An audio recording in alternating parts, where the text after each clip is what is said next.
Have you ever felt trapped in a pattern of eating that makes you unhappy? It might be what you're eating, it could be when you're eating, it might be how much you're eating, or a combination of all of those that you feel trapped in, controlled by, unable to change. Change is possible, and in this video I'm going to share with you the 5 things that I wish I knew before I recovered from my eating disorders, so that you can start to make some changes today to feel better and have a better relationship with food.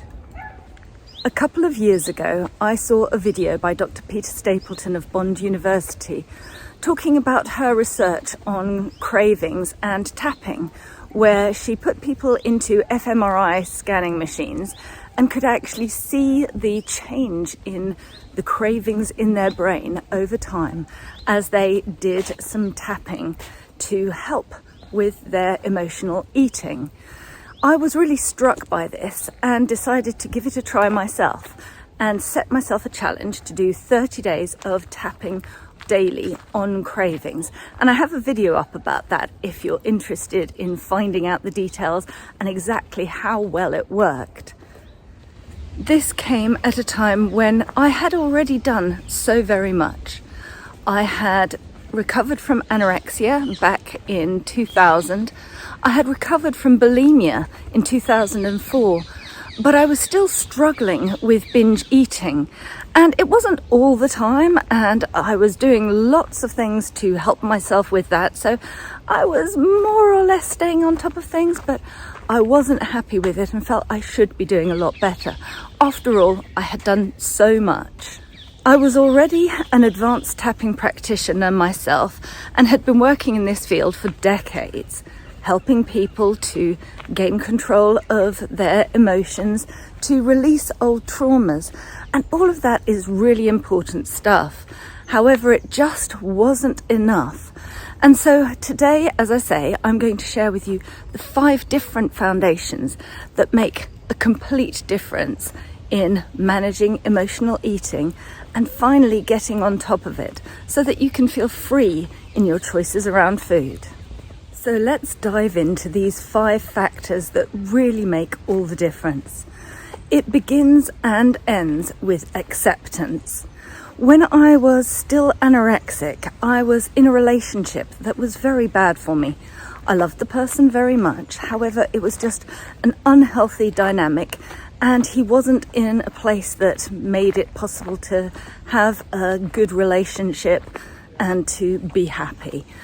And it really took me a long time to accept this, that there wasn't going to be some simple solution for this.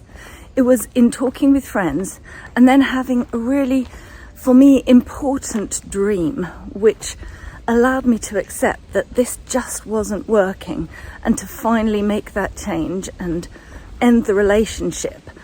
So that coming to acceptance of what wasn't going to change and what I couldn't make better, that I was able to take that first step towards moving into a healthier life. A lot of people don't like the word acceptance because it feels like giving up or being stuck. And yet I've found it is actually the exact opposite of that. It's only when you accept where you actually are that you are able to decide where you want to get to. I use the metaphor of a map. If you don't know where you are, how can you plan your route to where you want to be?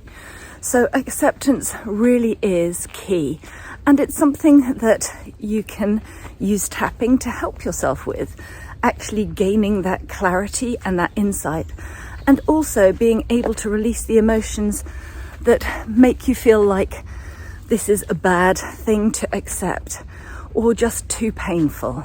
And that brings us to the second foundation, which is releasing difficult emotions. It's not just about recognizing them and gaining insight into them, though that is very powerful stuff. I also find it is vital to actually be able to release those emotions, to change your perspective on the memories of what has happened in your life, the situations that you've been in, the relationships, and so on. This is work which I find often talk therapy is an amazing tool, and it doesn't quite actually help with this deep change that is needed. This from someone who is trained as a psychotherapist. And I think it's such insightful work.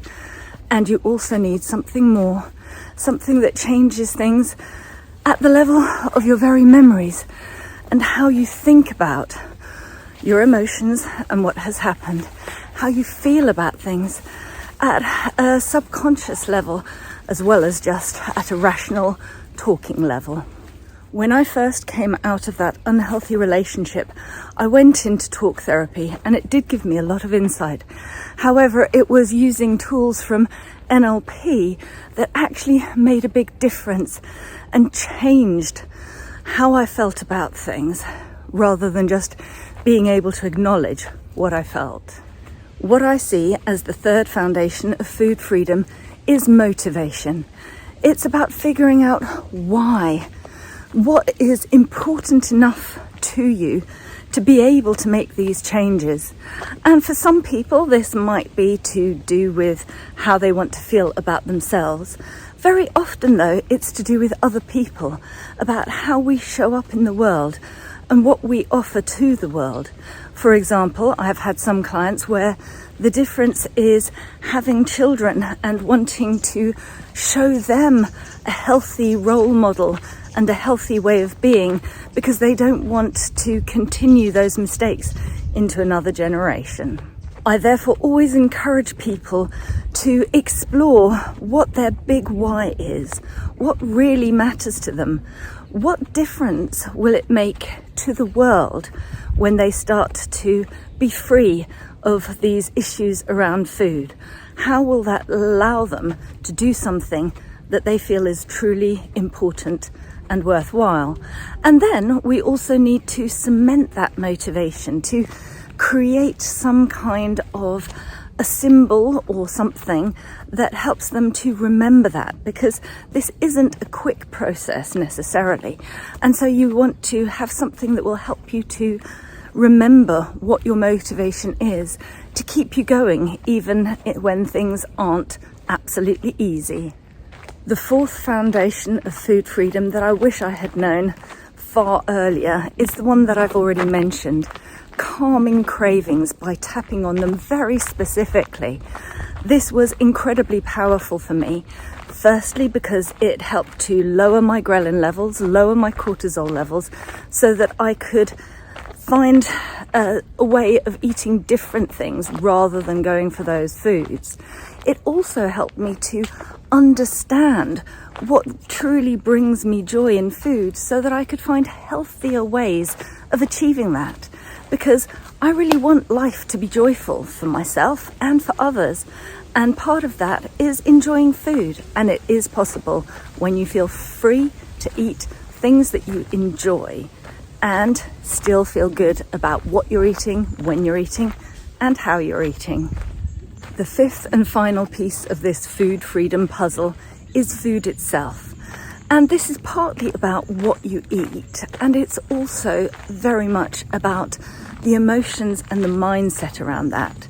So many of us have been brought up with a diet mindset. I remember my mother back in the day on a grapefruit diet, and then on a stint of saying you have to eat rice with legumes because otherwise the protein doesn't count. All these different things where she was constantly obsessed and following trends and always being critical of what she ate and how she ate. And this is true of so many of us. So we need to do some things to actually heal this food mindset, this diet mindset, so that we can start making healthy choices that are right for us in the moment, rather than just being driven by other people's ideas, because each of us needs to eat correctly for our age and our stage. What and how you eat as a teenager will be different from what and how you eat as, for example, a pregnant woman or as a perimenopausal woman. So we need to be able to be flexible, to actually feel into and understand what our body needs at these different ages and stages.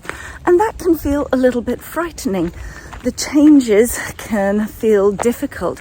How do I manage that? How do I know what is right for me and what isn't? And so part of the food freedom is learning to hear our own signals, to understand them, and to make choices that are appropriate to them so that we can eat what our body wants and needs. These then are the 5 foundations for food freedom, the 5 things that I wish I had known right at the start of my journey, so that it could have taken me a lot less time than it did to finally feel free and happy around food. Over the course of the next few videos, I will dive deep into each of these foundations, giving you more suggestions of exactly how to implement them in your own life to find food freedom.